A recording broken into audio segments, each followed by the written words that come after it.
Bien.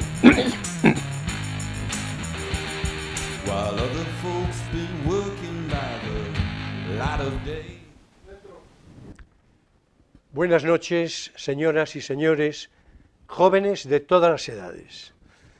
Buenas noches en este sábado 24 de septiembre de 2022. Bienvenidos, muy bienvenidos todos y cada uno a una nueva edición de Crisol de Cultura, el programa de la noche de los sábados en Televisión Ferrol. Y porque regresamos al fin, después de un muy largo periodo que empezó con la peste china, muy pronto convertida en la pesadilla de una pandemia devastadora, lo que deseamos ahora, lo que deseamos hoy, no es sino mirar hacia adelante, con determinación, con ilusión y naturalmente con alegría y con esperanza. Y porque además vienen del todo a propósito. Serán las palabras prestadas de Fray Luis de León, figura muy principal del siglo XVI español, las que usemos en este momento para saludaros a todos vosotros, a todos ustedes, y abrir así de nuevo camino y rumbo a Crisol de Cultura, en nueva temporada, claro. Decíamos ayer, es con esa frase que Fray Luis de León abrió su discurso en la Universidad de Salamanca al ser restituido en su cátedra con todos los honores una vez absuelto por el Tribunal de la Inquisición. Y ya puestos, qué caramba, lo diremos también en latín, tal y como se atribuye dicho al propio Fray Luis. Lo diré mejor, perdón, dicebamus externa die. Decíamos ayer. Pues eso, queridos amigos, señoras y señores, ya estamos aquí, ya estamos de vuelta, y sea Dios presente y en buena hora. Por lo demás, es conocido, siempre nos dirigimos con particular afecto a nuestros espectadores de Hispanoamérica, que siguen el programa en YouTube a través de Internet. Pues bien, hoy nos complace, si cabe todavía más, porque este programa podría ser visto potencialmente por un número crecidísimo de espectadores directos usuarios de televisión, y así lo deseamos, y así lo esperamos, y que así sea para generar provecho y satisfacción. En definitiva, saludos muy cordiales a todos nuestros espectadores allí donde se encuentren y de manera principalísima a toda Hispanoamérica, incluyendo un amplio sur de los Estados Unidos con predominio en el uso de la lengua española. Vamos ya, sin más preámbulo, a entrar en lo que ha de ocupar nuestra conversación de hoy. Hablaremos hoy con el pretexto, ya se verá por qué, de la presencia de nuestro invitado, de la figura literaria del escritor portugués Eça de Queiroz, en particular de su novela El primo Basilio, y por derivación consecuente de la trama narrativa, el adulterio. Será de hacer correlato de situación también con otras obras y escritores de la época, del propio siglo XIX naturalmente, partiendo de lo que es por excelencia literaria el adulterio mismo, y que abriría paso a todo lo que vino después, o sea, como no, Madame Bovary, de Flaubert, y por ahí todo seguido, la regenta de nuestro, por español, Leopoldo Alas Clarín, y qué decir, naturalmente, habrá acaso un guiño también para la Ana Karenina de Tolstoy. Todo, repito, desde la consideración principal de El primo Basilio, de esa de Queirós, que es lo que realmente nos ha de mover al grueso de conversación. Para los espectadores más asiduos de este programa, tengo que decir que hoy, por circunstancias, no me acompañará, como es costumbre, mi querido amigo Emilio Saldaña, profesor de filosofía, como buena parte de vosotros mismos sabéis, pero sí lo hará ya la semana que viene y, naturalmente, las sucesivas. Eso sí, muy igual, querido amigo, me acompaña hoy como invitado y será con él que distraigamos esta conversación. Poeta de largo mérito, escritor y crítico literario, articulista y conferenciante, y como dije, repito, muy querido amigo, recién llegado de Madrid, por cierto, que sabe él muy bien cuánto se lo agradezco. Vicente Araguas Álvarez, bienvenido, Vicente, un placer recibirte. Muchas gracias, querido Julio. Para mí siempre es un placer estar en esta ciudad, donde hice el bachillerato. Yo soy de Neda, como sabemos, aquí al lado, pero hice aquí el bachillerato, un espléndido bachillerato, no por mis méritos, sino por el lugar donde lo hice, el instituto, el único que había entonces, el viejo Concepción Arenal Viejo, que continúa con el nombre de esa mujer universal, cual es Concepción Arenal, para quien hace tiempo que estoy pidiendo que la estación de Ferrol, que no tiene nombre, innominada, se rotule con su nombre, como en Madrid hay la Clara Campoamor, habrá en breve la Almudena Grandes, en Segovia está Guiomar, la musa de Antonio Machado, creo que reivindicación justa y necesaria, como dicen en misa. Dicho esto, agradezco mucho el haber sido convidado a participar en este primer programa de la nueva época de Crisol, y desde luego con Julio, a quien conozco desde hace años, y puesto que los dos somos hombres de 1000 piezas, yo particularmente a los de una sola les tengo muchísimo miedo, somos gente que estamos un poco contra lo uno y contra lo otro, que diría nuestro maestro Unamuno, contra los unos en este caso y contra los unos con H y contra los otros o contra quien haga falta y a favor también de quien lo merezca.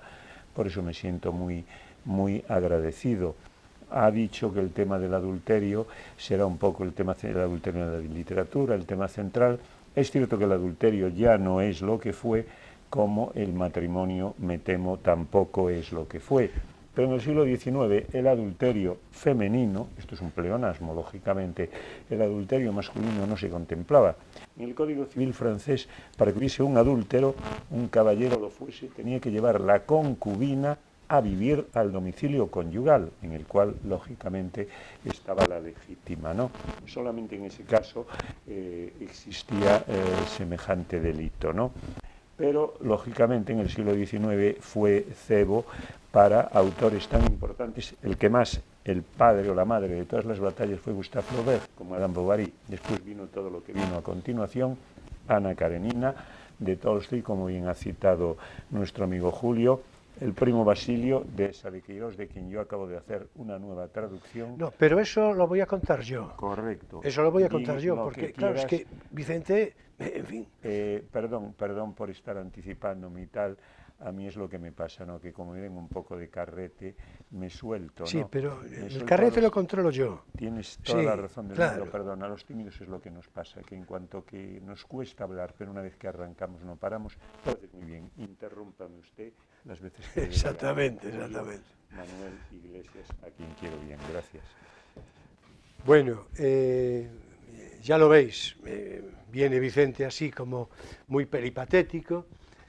Vamos a ver, es lo cierto que hace posiblemente ya año y medio, casi 2 años, pues en un encuentro que había tenido yo con Vicente, y después continuado a través de correos electrónicos, en fin, comunicación telefónica y todo esto, pues tuve ocasión de saber, él mismo me dijo, hombre, me gustaría que me hicieras un comentario a propósito de una idea que tuvo él de volver a pasear a Basilio Brito por Lisboa. Pero claro, a Basilio de Brito por Lisboa. Pero claro, esta consideración la vamos a hacer un poco más desmenuzada dentro de un rato, porque en realidad hay que considerar que no tiene toda la gente por qué saber cuál es la trama del primo Basilio y del propio Esa de Queirós. Y eso es lo que precisamente aquí nos vamos a ocupar en ilustrar ahora mismo. Porque si no, claro, si presuponemos lo que sabemos nosotros de lo que respecta a los espectadores, esto no está bien, ¿no? Entonces, bueno, vamos a ver.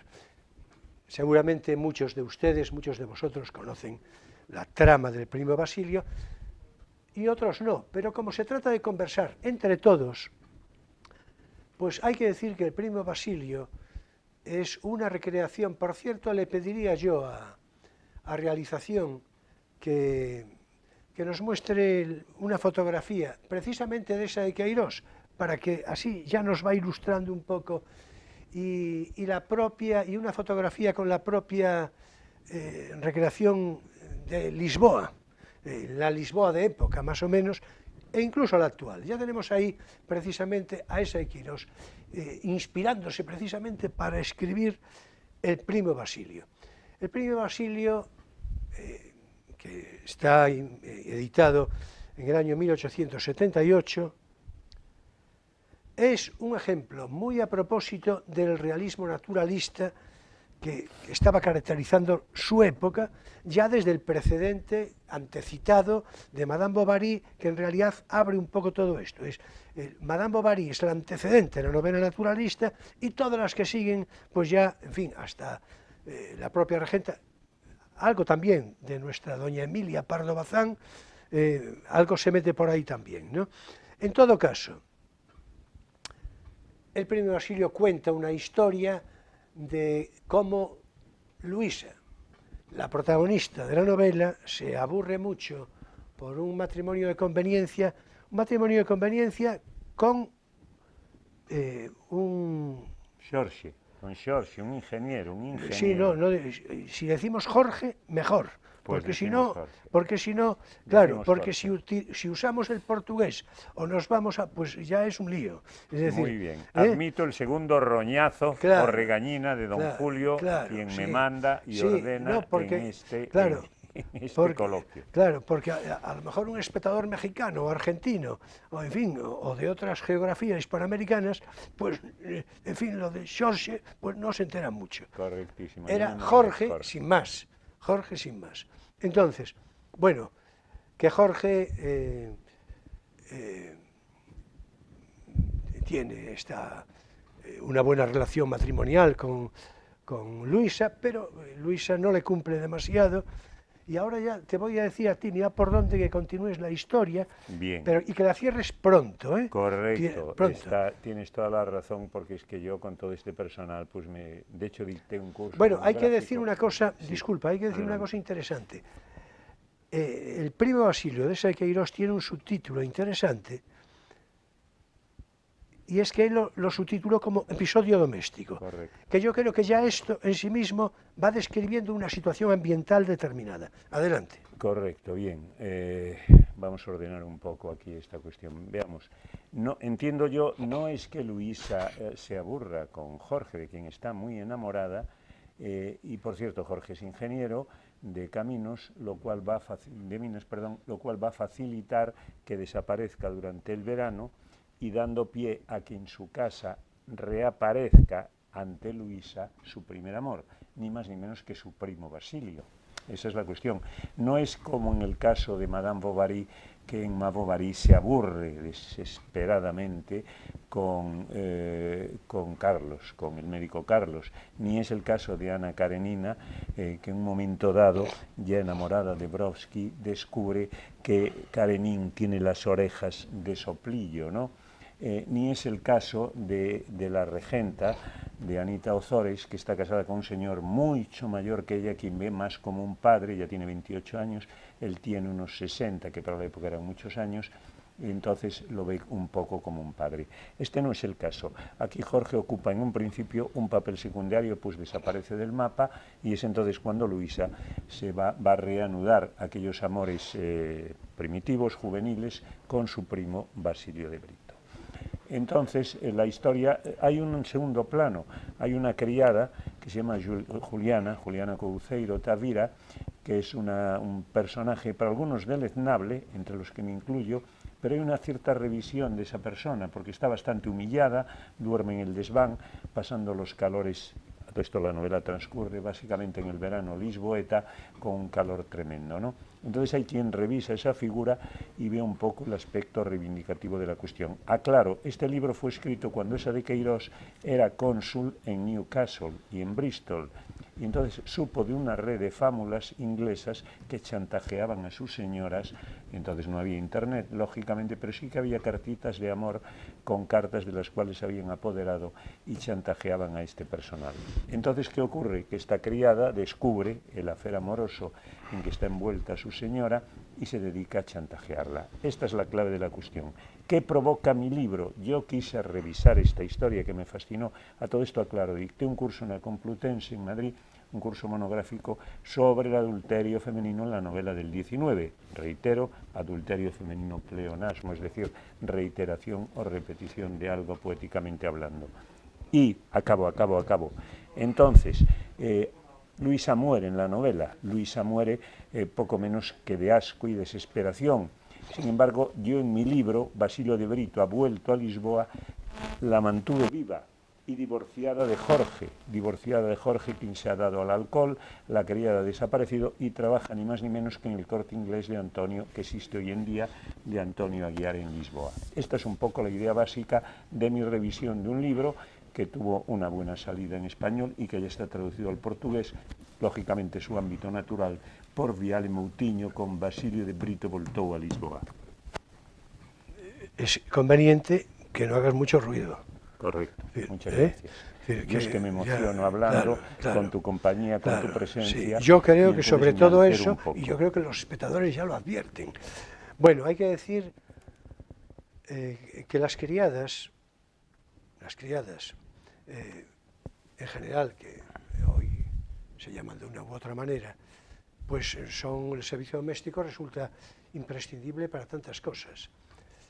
Pero las criadas, en la consideración que hace un momento nos citaba Vicente, de revisar la figura de Juliana, yo ya comprendo que, claro, quien tenga una psicología semejante a la de Juliana, naturalmente, claro que reivindica, no diré que no, la figura de Juliana. Juliana era una persona directamente resentida y maligna. Hay una larga tradición en eso. Las criadas, por razón, pues seguramente de clase, pues conspiraron siempre contra sus señoras o contra sus señores, siempre. Y las criadas de Genet son un monumento a esto. Supongo que estarás de acuerdo en lo de las criadas de Genet. En el resto no te digo nada. En el argumento de las criadas de Genet, otro día hablamos de las criadas de Genet. Yo algo escribí hace muy poco respecto a esto. Las criadas de Genet. Siempre hay esto. Yo recuerdo aquí en Ferrol, en la Plaza Amboaje, donde se reunían las criadas, había un ambiente que yo mismo reconozco emocionante y para mí resulta de entrañable memoria, que lo escribí, repito, no hace tanto. Pero las criadas de Genet, estás de acuerdo. Juliana, la criada al servicio de Luisa en la novela de Esa de Queirós del primo Basilio, pues era eso, una persona maligna y resentida. De hecho, Luisa se muere no tanto por las circunstancias, porque la mata Juliana, que después se muere pronto, por cierto. Ya vemos que esto es un contradios, ¿verdad? Pero esto en puridad es así. Esto en puridad es así. ¿Qué ocurre? En realidad el primo Basilio era un tipo bastante frivolón. Un mamarracho. Bueno, la consideración de frivolón que tiene Vicente ya vemos que es mamarracho.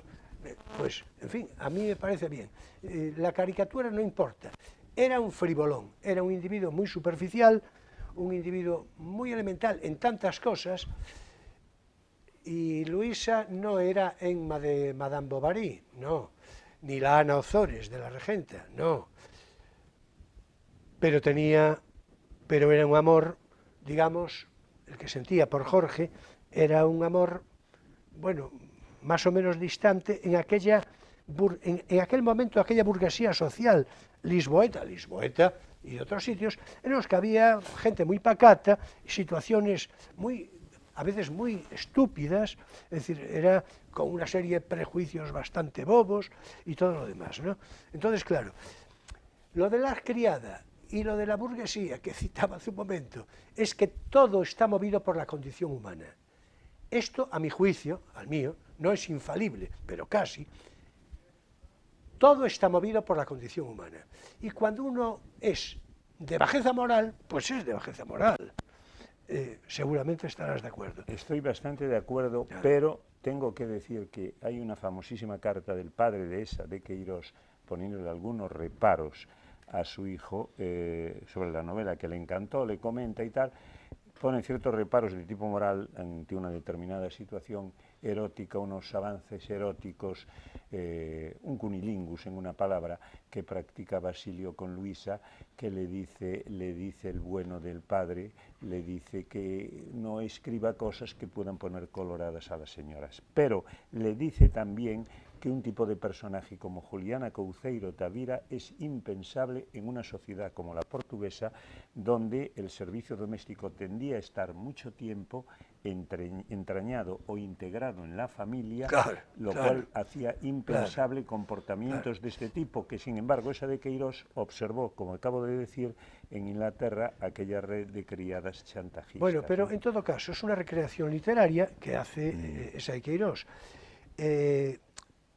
Y yo creo que hay una frase que podría servir de cierre, más o menos, a la consideración de lo que estamos tratando, que yo creo que describe muy bien todo eso. Dice, Esa de Queirós dice, explicando a modo de resumen su novela en un solo renglón, dice que refleja todas las cosas mórbidas del sentimentalismo lisbonés, dice, de Lisboa.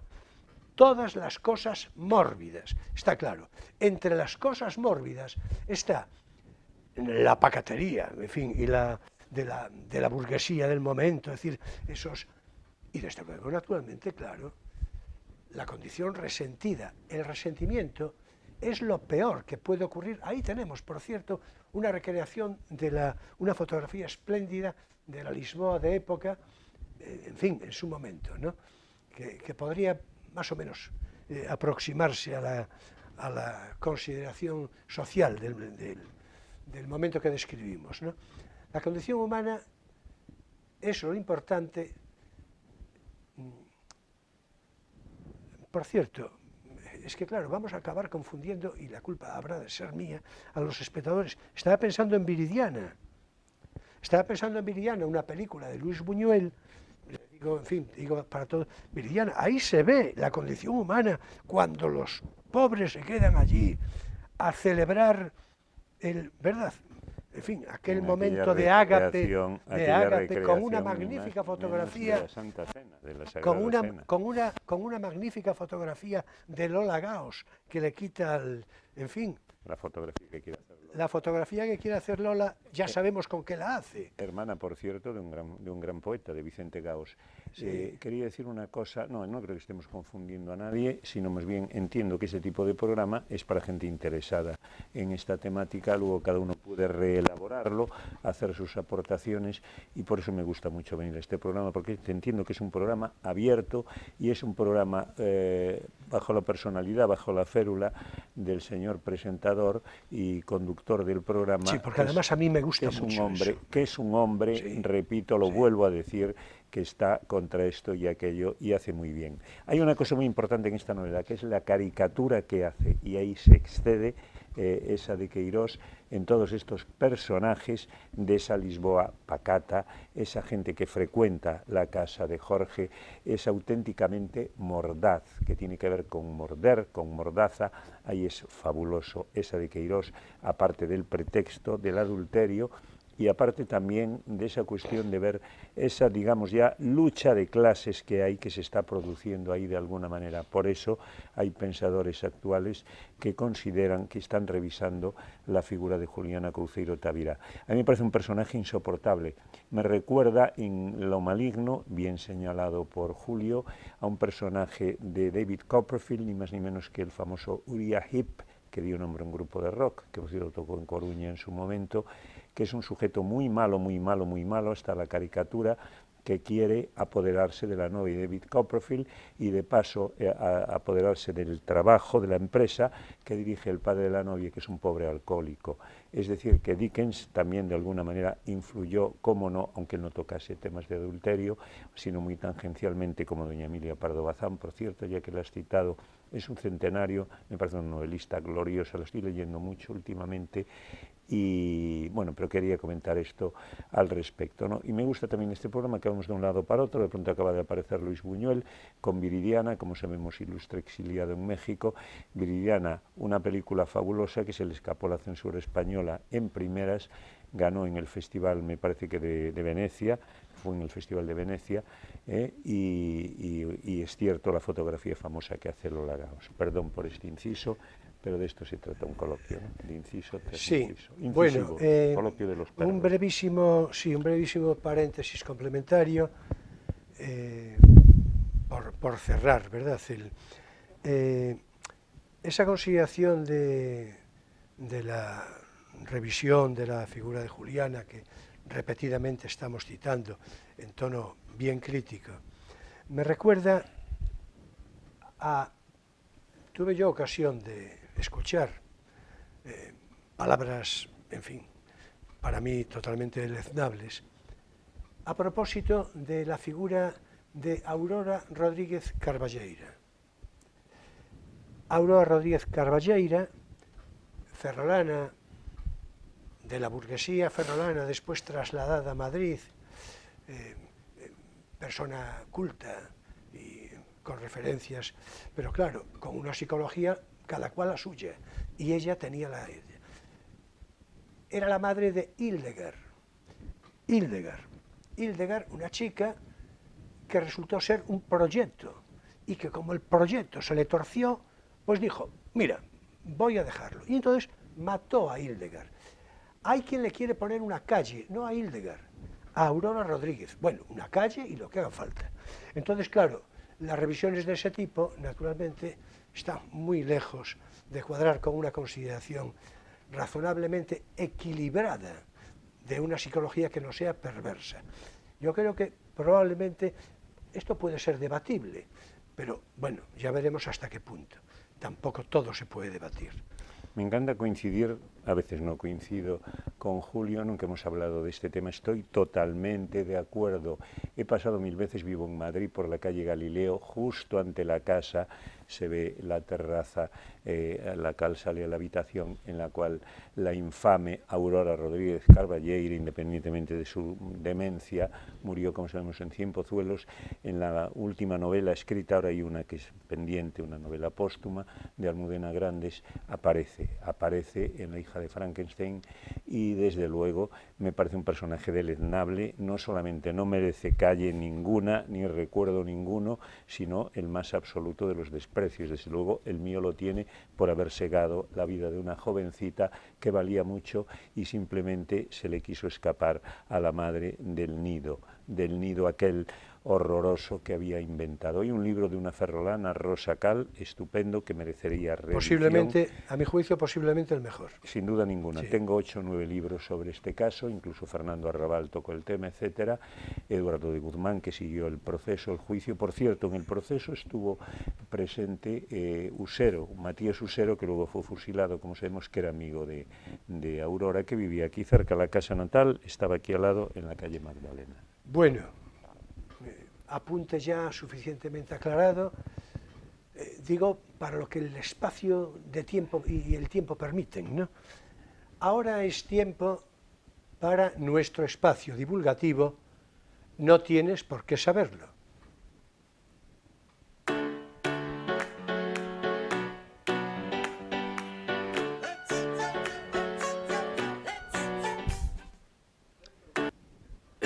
Perdón.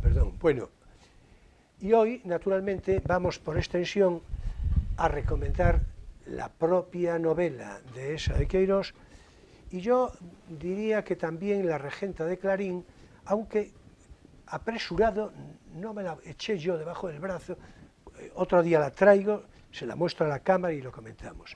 En todo caso, yo creo que está suficientemente tratado el comentario del primo Basilio, pero en todo caso, podemos hacer referencia a otras obras, por ejemplo, El crimen del padre Amaro. Es decir, correcto. El crimen del padre Amaro también, y también tiene una influencia en este caso de Zola, La falta de la Memoret, que también leí este verano, por cierto, que también tiene que ver en este caso con un sacerdote, poco sacerdote para los parámetros de la época, que seduce a una jovencita de 16 años, imaginémonos hoy en día, a la que deja embarazada, no quiere marchar con ella y ella al final se suicida, ¿no? El crimen del padre Amaro fue un horror también que ocurrió en la diócesis de Leiría, de aquella época también. Fue de las tres novelas más potentes, Besa de Queirós, que serían Os Mayas, la más importante, que es el incesto, El crimen del padre Amaro. También personajes que fascinaban a los novelistas de este momento, los sacerdotes, digamos, renegados de alguna manera o no. Término que hoy en día pues ha variado mucho, y mucha gente, los sacerdotes que consideran que no tienen por qué estar en el seno de la Iglesia, lo abandonan y ya está. En aquella época era bastante más complicado. El crimen del padre Amaro. Pero yo quiero decir una cosa a propósito de las traducciones, perdón, del primo Basilio. Perdón un momento, Julio. Sí, sí, ya claro, que claro. yo aquí he traído esta de Rafael Morales, con introducción de Basilio Losada, que es una de las varias traducciones. Hay como 7 u 8. De hecho, está a punto de salir la mía propia. Estoy tan enamorado de este libro que no he parado hasta traducirlo para si al Pigmalión saldrá en breve. Pero hay más traducciones, hay incluso una de Valle Inclán bastante infame. Valle Inclán se dedicó en una época, bien directamente, bien a través de negros, a traducir novelas de esa de Queirós, entre ellas Las Reliquias, si no recuerdo mal, El primo Basilio, como comento, y no son en absoluto buenas traducciones. Hay esta de Rafael Morales, Mariano Tudela, también gallego de Coruña, tradujo El primo Basilio, y hay una traducción de Pretextos de Jorge Jimeno, que no está nada mal, es la inmediatamente anterior a la mía, y bueno, a ver esta, ya digo que esta es una novela de la que estoy enamorado. El crimen del padre Amaro, por cierto, dio pie a una película mexicana, protagonizada por Gael García Bernal, película bastante floja, ahí extrapola la situación y la lleva a México, pero también es una fascinación de la novelística del 19, no solamente por el adulterio, como acabamos de ver, sino también por este aspecto de la religión. En Zola está muy presente, Zola era ateo, desde luego, por eso Zola, cuando le dijeron que doña Emilia Pardo Bazán era naturalista y le dijeron que era católica, que lo era, dijo: naturalismo y catolicismo, eso es bastante impensable o bastante imposible. Por cierto, a propósito de la religión católica, quiero decir que doña Concepción Arenal, que fue una humanista extraordinaria, era muy católica, y una de las maneras que tuvo de introducir su doctrina social fue a través ni más ni menos que de las conferencias de San Vicente de Paúl, aspecto que el personal desconoce bastante. Sí, y cuando lo conoce, dependiendo, pues no hace buen uso de eso. Correcto. No hace buen uso.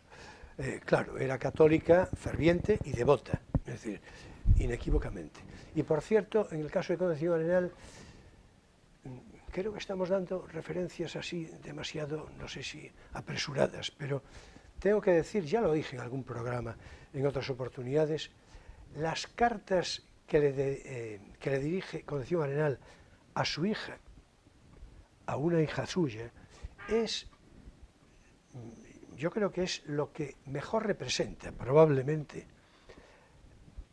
el fondo, digamos, caracterológico y psicológico de Concepción Arenal, y desde luego su propia devoción católica. En todo caso, este repetido, yo tengo que decir que no estoy de acuerdo. Lo que pasa es que, ¿qué le vamos a hacer? Yo no estoy de acuerdo con el comentario que Zola le hizo a Emilia Pardo Bazán, aunque claro, comprendo que se lo hubiera hecho, porque claro, naturalmente él era ateo. Entonces, claro, eso es, ¿qué le vamos a hacer? Nadie es perfecto, ni siquiera Zola.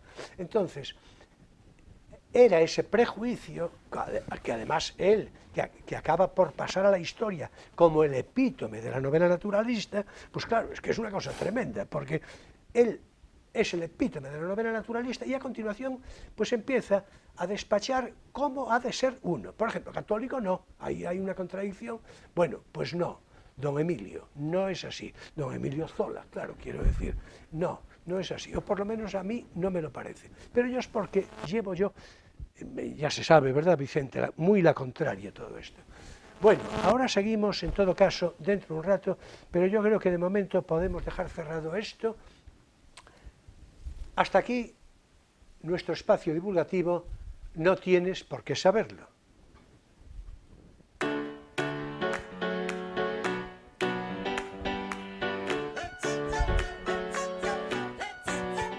Bueno, y hoy en este primer programa de la nueva temporada, que siempre, por mucho que uno pretenda perfilarlo, nunca acaba de salir del todo redondo, pues vamos a continuar.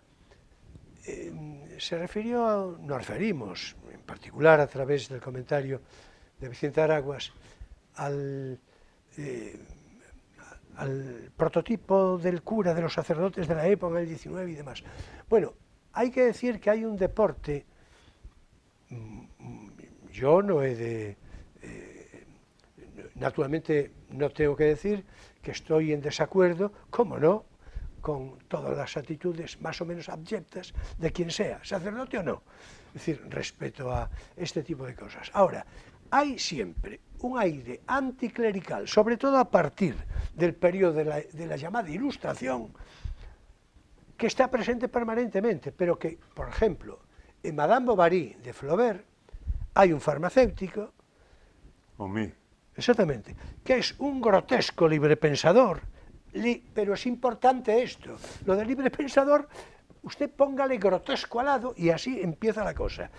Positivista y un anticlerical furibundo. Ahí tenemos a Flaubert, que por cierto hay que ver qué gran maestro de la literatura, y lo que hizo mover a Sartre, a Jean-Paul Sartre, en un magnífico El idiota de la familia, que es algo extraordinario, y que por cierto a mí me lo regaló in illo tempore, y vaya dicho, en reconocimiento a la memoria de aquel momento, una chica que lo era entonces, aunque las mujeres pues nunca tienen edad, ¿verdad?, suficiente, me lo había regalado, El idiota de la familia me lo regaló en una magnífica edición de Losada, una chica a la que yo quería mucho por entonces, a la que dejé de ver hace mucho tiempo, y que ella, creo que puedo decir sin sonrojo, que también me quería mucho.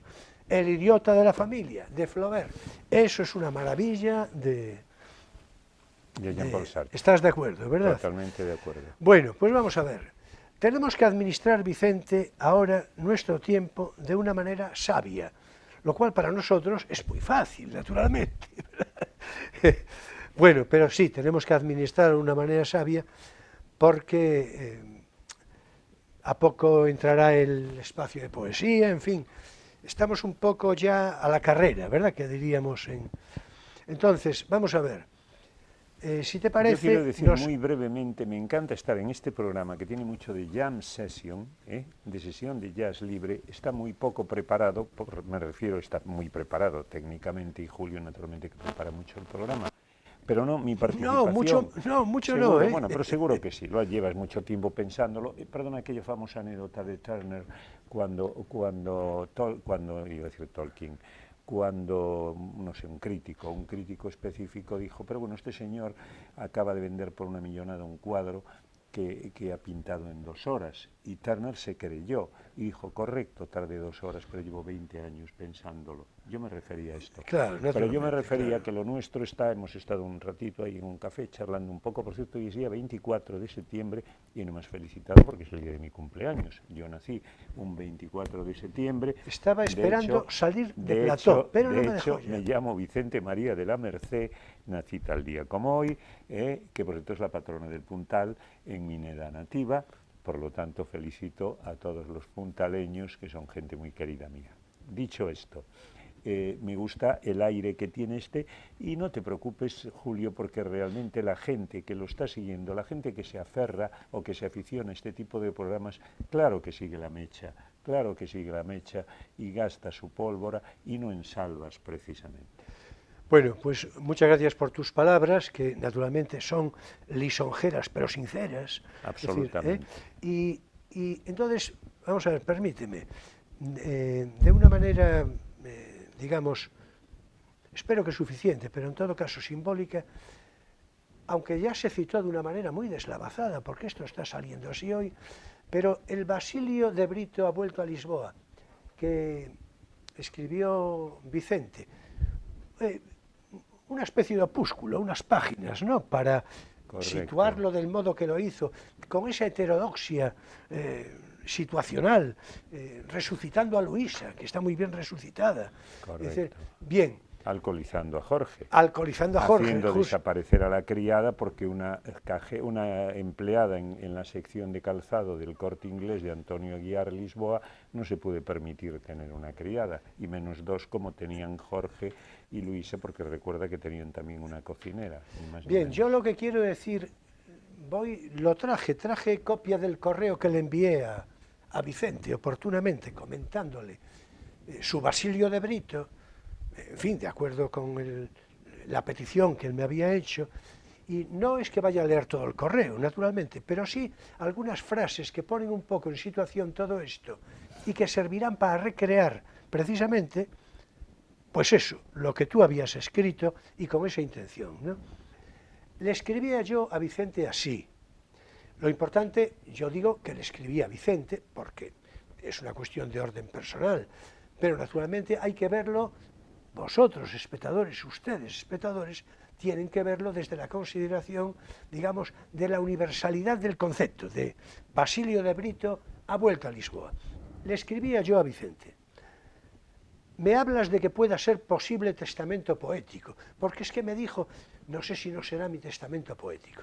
Y entonces le dije yo, y eso tú sabrás, y aún no es seguro que lo sepas del todo, pero a mí me parece que tu Basilio de Brito puede ser poema de colofón, cierto, pero sobre todo de rango, que ya le cumple lo que le dije.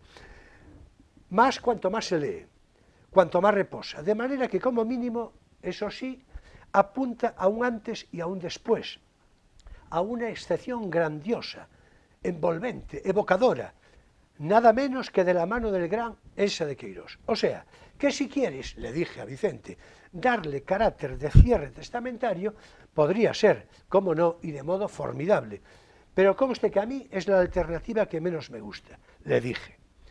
Por lo demás, vayan algunos guiños de complicidad entre Vicente y yo, y para todos ustedes. Decía Vicente, en cópula repetida estribillando. Escribe a propósito. Y le dije yo, me parece hallazgo expresivo, expansivo y digno de toda imitación. ¿Y qué decir? Ay, le dije yo, de la plus belle pour aller danser, que además lo era clamorosamente tuya, Vicente, y mía, ¿quién? Sylvie Vartan. Sylvie Vartan, naturalmente. O sea, Luisa. Y entre tanto, Jorge, el hombre y su destino, alcohólico perdido de amor y desconsuelo. Y dije yo aquello de, ¿por qué? ¿Por qué? ¿Por qué? Clamó Mourinho, el entrenador de fútbol portugués, otro portugués con desesperación saudosa en ocasión memorable. Y permíteme, le decía a Vicente, y le digo yo a todos vosotros, a todos ustedes, permitidme la licencia del fútbol. Y también hice yo risas sonadas y repetidas con la bota de Charlotte en la Quimera del Oro, otra expresión que tú haces, ¿verdad? Y te dije, bueno, cuando haces mención de Marnie la ladrona, te dije yo, Marnie, joder, Vicente, disculpad, es que se lo dije así. Es que ahí le diste, la rubia ladrona, discreta y viciosa, con su madre acrisolada de virtud paciente, siempre nostálgica, siempre esperando a su hija modélica. Es lo que piensan todas las madres. Sí, señor. Quiero decir que hoy en día que la literatura epistolar prácticamente ha desaparecido, ya no nos escribimos cartas, nos escribimos correos, a veces con emoticones y demás, este es de los correos electrónicos más bonitos que yo haya recibido y no tengo por qué hacerle la pelota a este caballero. Bueno, tiene por qué hacerla, pero no la está haciendo. No tengo por qué hacerla, y menos en un lugar donde estoy gratis et amore, naturalmente, feliz de la vida, porque yo a Ferrol siempre vengo gratis et amore. Exactamente, exactamente. Y a este programa, pues mucho más. Correo muy bonito a propósito de mi libro, Basilio de Brito vuelto a Lisboa, que en realidad yo pensaba, sí, que era de verdad quedé encantado con este libro, creí que era mi testamento poético y que ahí se acababa. No se acabó, no se acabó porque sigo vivo, porque sigo escribiendo, porque sigo enamorado y porque, en fin, son las circunstancias ahora que dijo enamorado, le voy a decir que pare porque ya sé yo lo que pasa. En fin, precisamente la espiral de metáfora que suponía mi comentario, hablaba yo de la sinuosa, el origen del mundo de Courbet, el argumento convexo y sus repliegues. Por favor. Díselo a tu amor. Por favor. ¿Y qué decir de la epifanía infantil de P.V., la Brigitte Bardot, en su expresión, con su expresión magnífica, cada vez que me enamoro es para siempre? Cada vez que me enamoro creo que es para siempre. Y hay una película de Carlos Durán que se llama Cada vez que, precisamente que se basa en esa frase. Qué pena, bebé Brigitte Bardot, mi gran mito erótico, que no era Marilyn, que era Brigitte Bardot, pero solamente ha dejado una película que vale la pena. He revisado todo su cine, la verdad es bueno, que... y Dios creó la mujer, no me dirás que no es buena. No creo que sea gran cosa, ni una parisina, no. ni Babette se va a la guerra, pero sí que hizo una peli con Godard, que acaba de morir, y no está nada mal, no está nada mal. La Curé, es una peli, en fin, que es lo que va a trascender un poquito de... Vamos a acabar haciendo confesiones que hay que ver, ¿no? Claro. Para mí la referencia fundamental es la de dos mujeres todavía clamorosamente vivas y jubilosamente vivas. Sofía Loren, una mujer por otra parte sumamente inteligente, y Brigitte Bardot lo propio. Correcto. Y luego Marilyn Monroe, porque claro, está en el imaginario infantil. Sí, pero prácticamente. Yo quiero decir una cosa, pero fíjate que Sofía Loren, por ejemplo, una sola película que ya queda, que es Una giornata particolare, una jornada particular. Extraordinaria. Extraordinaria. Ahí tienes a Sofía. Y Marilyn bastaría sin faldas y a lo loco, con faldas y a lo loco, que es una maravilla. O Niágara, por ejemplo, o Vidas rebeldes, de Misfits. Pero Brigitte, sin embargo, bebé, que es mi gran mito erótico de esa época, ahí está el tema. Bueno, y La tentación vive arriba, tampoco está mal. De Marilyn, claro, tampoco está nada mal. Bueno, ya vemos que todo esto va tomando un cuerpo, en fin... serrano. Un cuerpo serrano. Un cuerpo serrano también, sí. Un cuerpo gentil. Bueno, entonces el Basilio de Brito vuelta a Lisboa tiene ya ahora su traducción portuguesa y tú ahora... Cuéntame un poco, Vicente, porque yo sé que vas a tener alguna dificultad en volver pronto, ¿no? No creo, no digo el deseo y la voluntad. Ya, no lo sé, es que realmente, pero ya a estas alturas de la película, hoy cumplo 72 años, entonces ya a estas alturas uno ya no sabe nada, uno sabe poco, sabe lo que fue, sabe lo que está siendo en este momento, y el futuro, vaya usted a saber. No, si yo digo el futuro para venir al programa. Correcto, sé lo contento que estoy aquí y sé que, por supuesto que yo pienso volver por aquí, faltaría más. Y cuando me muera, por lo menos que parte de mis cenizas descansen en Meda, que es mi punto de partida y quiero que sea también mi punto de llegada. Digo parte porque la otra parte Dios sabe dónde irán a parar, ¿no? Hoy en día con esto de las cenizas la cosa es más sencilla porque puedes repartirte, mientras no seas ceniza ya es yo más no esperaba esta alusión necrófila. Bueno, ya era lo que me faltaba del programa. No, es interesante y además es un programa que se está viendo en México también, cosa que me agrada mucho, y allí a la muerte no le tienen tanto miedo como aquí, y aquí en Galicia tampoco le tenemos excesiva muerte, excesivo miedo, la muerte es un hecho, ahí está, para que otros vengan después, no tenemos prisa, pero hoy estoy disfrutando mucho este programa, quiero decirlo, estoy muy contento y muy feliz de estar aquí y voy a dejar de golpear la mesa porque no hace falta demostrar que me está mirando el bueno de Julio, a quien conocí como librero de viejo, que es una de las profesiones más hermosas y más bonitas y con mejor denominación que pueda. Cuando voy a una ciudad, lo primero que visito son las librerías de viejo. Sí, lo que ocurre es que yo soy Ribero de Viejo y otras cosas. No soy futbolista, por ejemplo, pero jugué muy bien al fútbol. Correcto, pero Y escribo, yo no te conocí como futbolista, te claro, conocí como librero de exactamente. Viejo. De Viejo, Y no viejo, de Viejo. sí, y mi vinculación a la literatura es la que tú no conoces, escasamente conoces, y es lo que no es lo que te pierdes tú, que también te lo pierdes. Probablemente. Sí, sí, también te lo pierdes. No, pero yo creo que no, yo creo que tú Conozco tus artículos, sabes. como diría Celso Emilio Ferreiro, Sí. furibundo iconoclasta. Sí, Me gustan. exactamente. Me encanta la iconoclastia. Exactamente, sí. Bueno, en todo caso, ¿qué te parece de redondear antes de abrir el espacio de poesía? ¿Quieres aludir a algo? Yo por eso te preguntaba por tu vida privada. Uy, No, mi vida...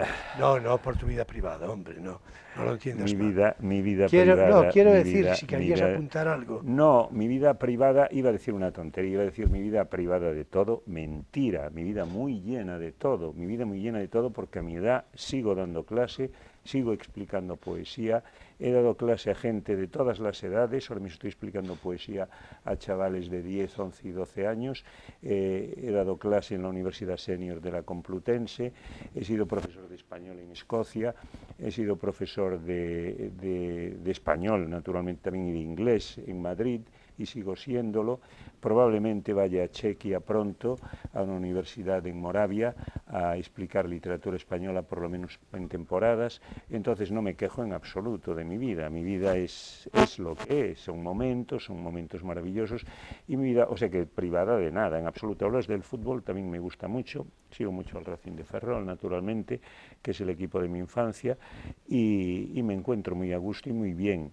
Entonces, yo hablábamos antes de llegar a Poesía eres tú, que pensaba que Basilio de Brito, porque sinceramente creo que es un libro que me salió bastante bien, es un solo poema, es un poema de unas 40 o 50 páginas, es como una pequeña sinfonía, es toda una secuencia continuada, donde hay cine, naturalmente que hay cine, soy cinéfilo, y soy cinéfilo también, amante de los perros, por cierto, y también de los gatos, pero soy cinéfilo, y esa alusión, a propósito de la muerte, que hago a La Quimera del Oro, me morí de risa viéndolo en el viejo cine Madrid-París, que ya no existe, claro, en Ferrol ya no existe, ya no queda ningún cine de los que conocimos, porque el cine dúplex, esto es otra historia, es muy posterior, ya no queda ningún cine de cuando esto era una pléyade cinematográfica, los cines de Botas, los cines de Fraga, el cinema que no era de ninguno de los dos, hemos ido tantísimo al cine. Pues La Quimera del Oro la vi en el Madrid-París, y casi que rompí el asiento del ataque de risa que me dio en el momento que se está comiendo la bota, ¿no? El pobre minero que va a Alaska con la fiebre del oro. Por eso hice esa cita, y hay un momento que digo en el libro, me morí de risa, casi me morí de risa, o me morí de risa, pero luego resucité. Es un truco literario que he utilizado alguna vez, y por eso he vuelto aquí, y aquí continúo, querido Julio. Sí, es una secuencia muy conocida y muy celebrada, naturalmente. Yo, lo del Madrid-París creo que no. Yo creo que la vi en el Callao, en el cine Callao de aquí de Ferrol. Pero en realidad lo del cine es lo de menos. La secuencia sí es memorable, naturalmente, y Charlotte es un personaje extraordinario en todos los sentidos. El personaje en sí mismo. Después, Chaplin ya es otra historia que tenía además su toque Boyer. Es decir, que esto es importante decirlo, porque hoy la referencia del boyerismo parece que va a tener una connotación, eso de mirar, ¿verdad? Hay una palabra ferrolana extraordinaria, me temo que ya perdida, espiatrucos. Un espiatrucos en Ferrol era un voyeur, es decir, un mirón. Sí, hoy, me temo que ya la palabra desapareció, como tantas palabras del argot ferrolano. Sí, no, bueno, pero en todo caso, el voyerismo de Charlotte es importante porque no lo cita nadie. Se habla en términos, y me parece muy bien que no se cite a condición de que se reconozca la figura extraordinaria. A mí no me consta, como diría en inglés, I don't assume that. Sí, no, Sí, claro. también se dice de Elvis Presley que era un peligro estar en las casas de Elvis porque todos los espejos estaban trucados, de manera que Pero si todos tenemos nuestra... es que hay que ver qué excursiones estamos haciendo hoy en el programa. Me parece genial. Vamos a ver, quiero decir, todos tenemos... Sí, yo creo que la forma de voyerismo... Vamos a ver, hoy... En fin, esto no es un programa que no se dé en horario infantil, ¿verdad? Pero esto, en realidad, el consumo de pornografía hoy es voyerismo. Ya está. Es decir, no hay que darle vueltas a tantas historias. Quien consuma pornografía, que no lo haga, por cierto, yo creo que mejor que no lo haga, o que lo haga si es adulto, yo qué sé. En fin, esto no es una exhortación. Ahora, eso es voyerismo. En vez de tener tienes la puerta abierta, entonces, bueno, Charlot tenía sus cosas. Era Charlot, quiero decir Charles Chaplin, ¿no? Chaplin, un genio del cine en todos los sentidos, un tipo extraordinario, desde el Gran Dictador a Candilejas, pasando por el personaje de Charlot. Pues todos tenemos nuestras cosas. Tú también, Vicente, y yo ni se diga. Tranquila. Claro. Bueno, ¿estamos dispuestos a recrear la poesía de una manera debida y demás? Absolutamente, yo encantado, ya digo, yo lo único que siento es que este programa se acabe porque me lo estoy pasando tan bien. Tú dices que es un programa deslavazado. No, yo creo que es un programa cultural.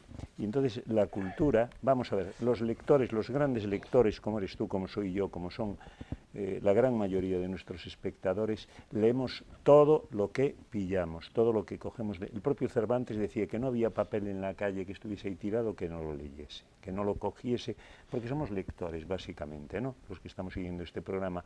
Entonces leemos deslavazadamente.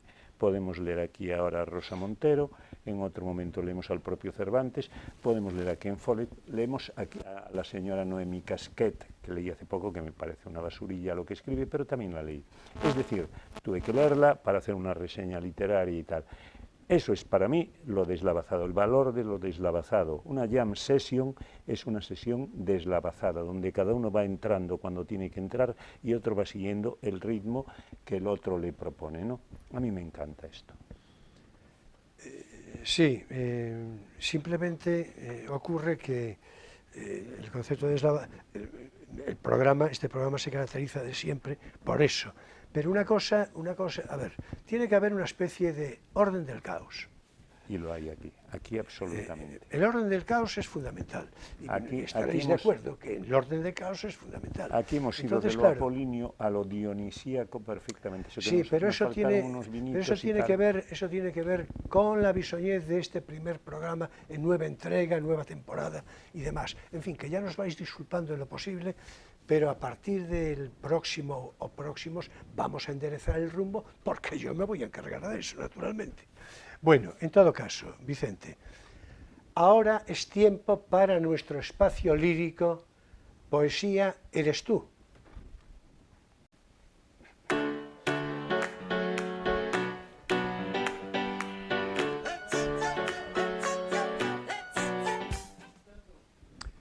Bueno, y hoy, naturalmente, aprovechando, cómo no, la presencia de Vicente Araguas, yo cualquier día pasearé por aquí mis poemas. Ya lo hago de vez en cuando, con guiños así. Pero hoy le voy a decir que los pasee los suyos, claro. Por cierto, otro día le voy a decir que lea los míos, que ya es someterlo a una tortura tremenda. Es decir, pero hoy no. Hoy le voy a pedir que lea sus poemas, que tiene una magnífica voz, además, para declamarlos, y que además tiene alguno ahí, en fin, ¿cómo diría yo? Apasionado y próximo. Así que, adelante, Vicente, con los poemas. Tú lee y tan pronto como las circunstancias lo permitan, si pueden ir todos, bien, y si no, y si quieres, vamos comentando, sobre todo tú, bien, la historia de alguno de ellos. Bien. Adelante. Bien, voy a leer algún poema rigurosamente inédito, tanto que el que voy a leer ahora mismo fue escrito esta mañana en el tren que me traía de Madrid a Ferrol, ¿no? Entonces, este poema se titula, forma parte de un libro llamado Variaciones Goldstein. El porqué de este nombre tiene resonancias bachianas, naturalmente, de Bach, por las variaciones Goldberg. En su momento se sabrá el porqué. De momento, la poesía tiene que tener también su punto de misterio, como es lógico, y hablamos antes de Portugal, recordemos aquello de Fernando Pessoa, o poeta un fingidor, el poeta es un fingidor, o sea, vamos a tomar como cierto lo que queramos y como incierto lo que nos dé la gana.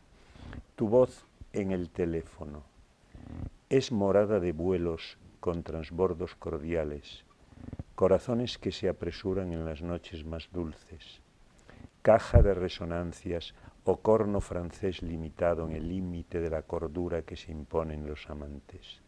Tu voz en el teléfono, al borde ya del viaje, asomados en el cesto del globo terráqueo, cuando la patria es la noche y las voces nuestras, benéficas, y las cicatrices ya van ardiendo con la voluntad del agua de rosas.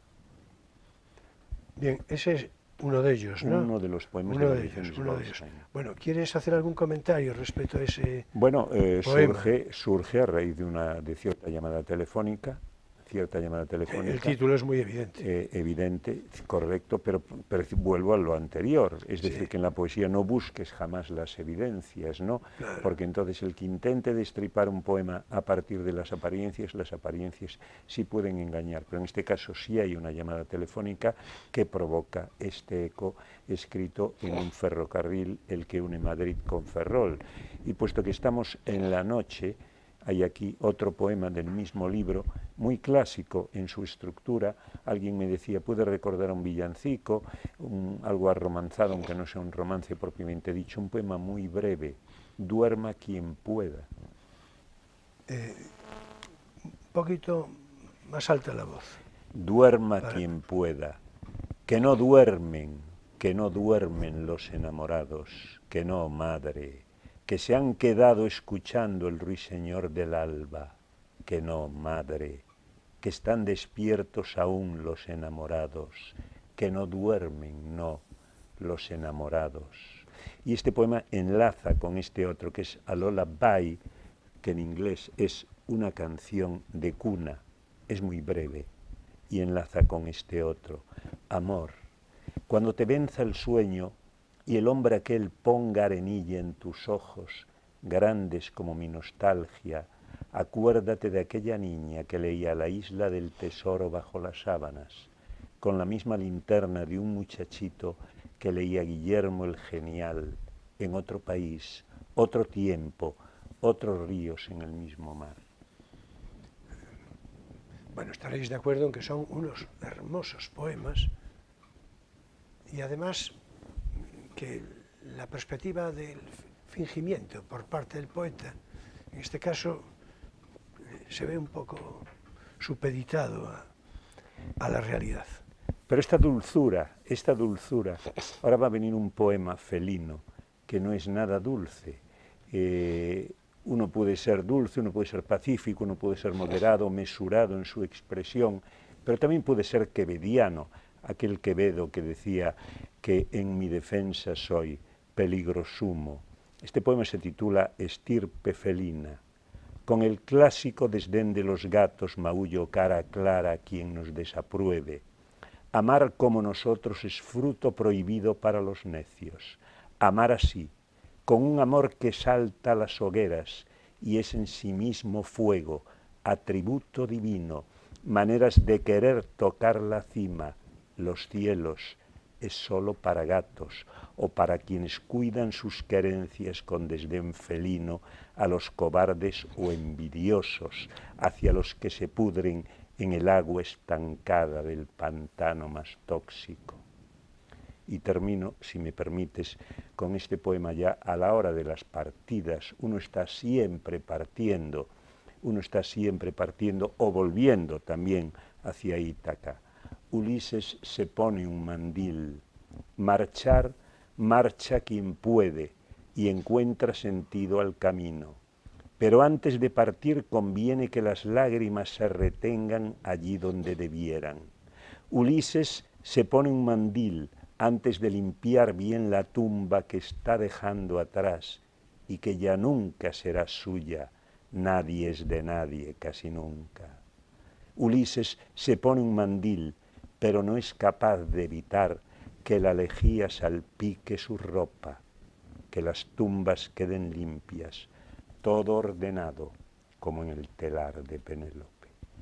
Muchas gracias por permitirme decir estos poemas que me apetecía, que quiero, como decía Celso Emilio Ferreiro, porque quiero, me peta e dame a gaña. Gracias, querido Julio, por invitarme a estar en este programa que he disfrutado una vez más tantísimo, que no creo que haya sido deslavazado, que creo que ha tenido su punto dionisíaco, como dije antes, y su punto apolíneo, y que desde luego tiene mucho mérito en una ciudad como la nuestra, en una ciudad ilustrada, darle todavía más lustre con una emisora peleona, indie, local, y las emisoras del futuro, como los periódicos, o serán locales o no serán.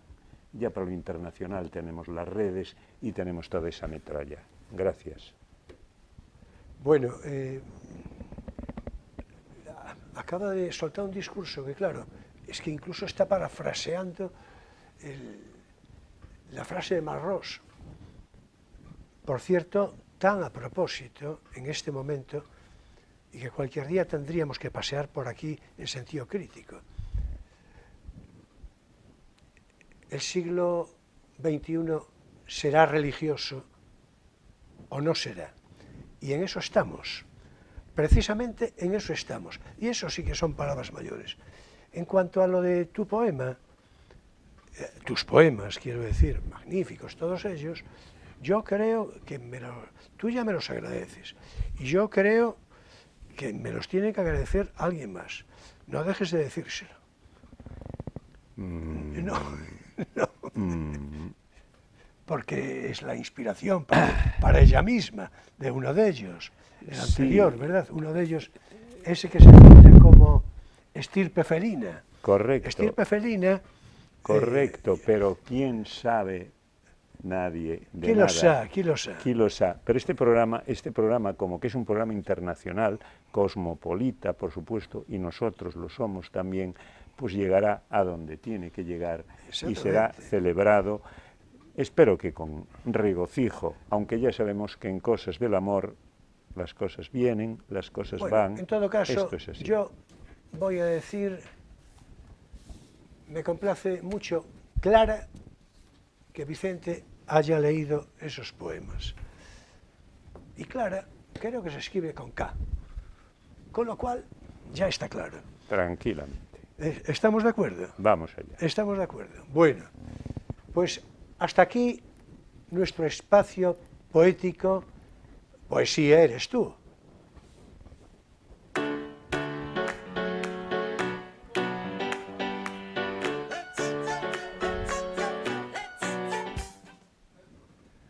Bueno, pues Vicente, claro, ahora sí que se termina naturalmente y pues no sé, muy complacido, claro, como siempre, en haberte recibido, por cierto, en haberte recibido con felicidades de cumpleaños, que ya, en fin, que lo celebro más particularmente.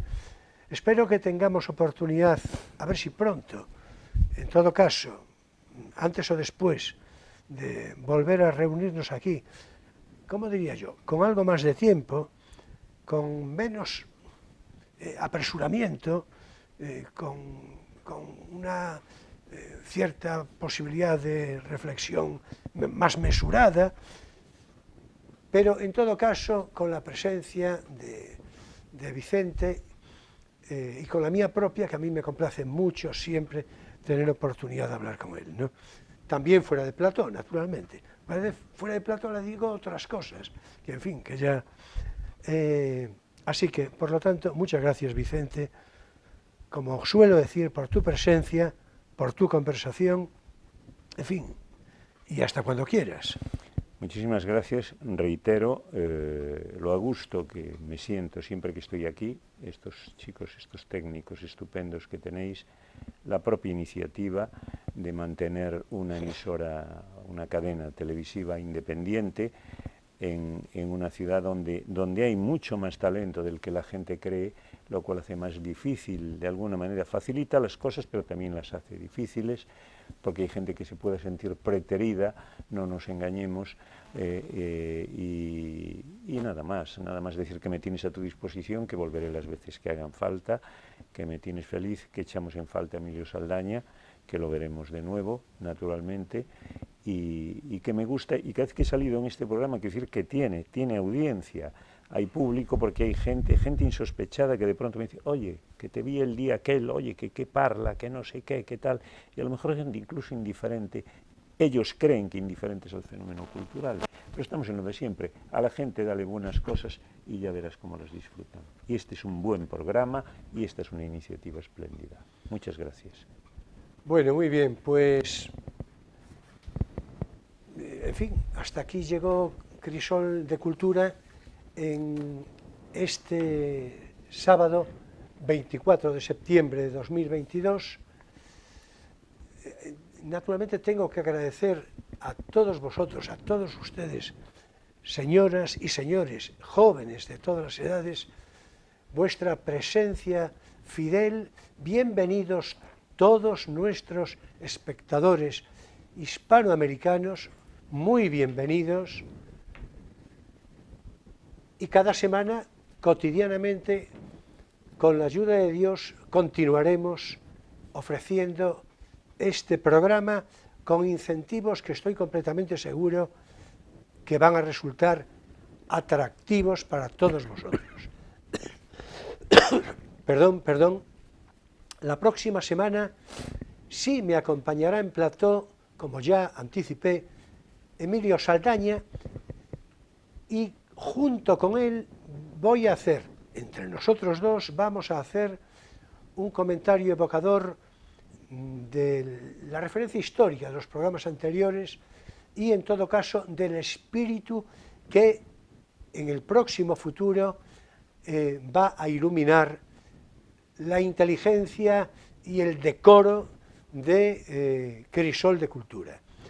Así que, en fin, queridos amigos, señoras y señores, repito, jóvenes de todas las edades, mi gratitud entera y toda por vuestra presencia fidel de cada semana, y hasta la próxima semana, que será un placer.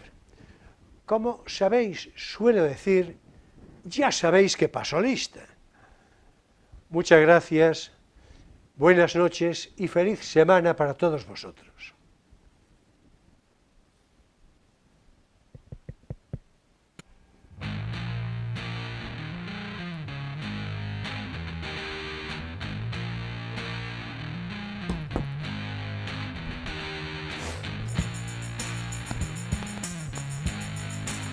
Muchas gracias, don Julio.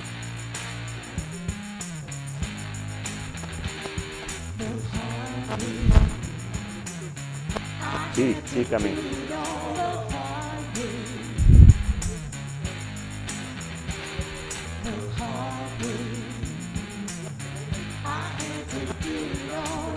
A ver.